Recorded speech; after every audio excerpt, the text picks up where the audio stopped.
Wasanii wa Bongo Flava wanazidi kupitia kisanga kizito, na katika kipindi hiki ambacho wananchi wamewakasirikia kinoma noma. Kwa nini na nazungumzia nini?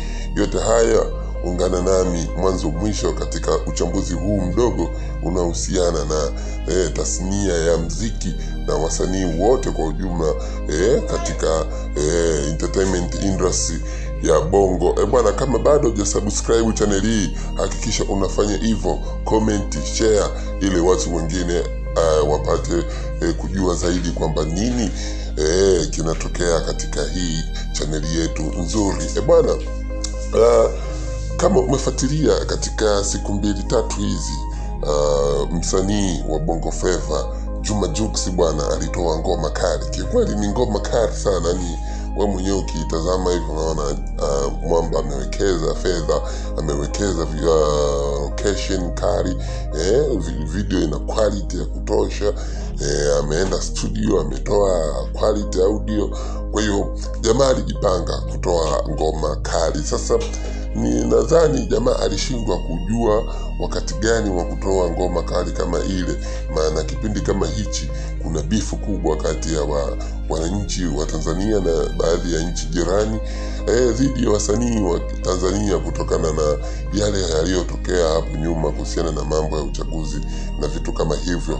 Kwa hiyo walionekana labda wasanii hawakutoa ushirikiano kuwa pamoja na wananchi. Kwa hiyo wananchi wameamua kuleta mbwai kwamba kama nyinyi mmemwaga unga na sisi tunamwaga ugali. Ndio kilichomtokea mwanamuziki huyu Juma Jux, kwa sababu katika video yake tunajua kabisa wanamuziki wa Tanzania wana ushawishi mkubwa Afrika Mashariki na Kati, lakini imekuwa tofauti sana kwa msanii Juma Jux katika kipindi hiki. Bwana ameachia ngoma yake, ameachia video yake, lakini huwezi amini ninachokwambia wewe unaisikiliza hii video kwamba Jux hata wale views 5,000 kwa siku moja ameshindwa kuwapata kutokana na watu kususia kazi za wasanii.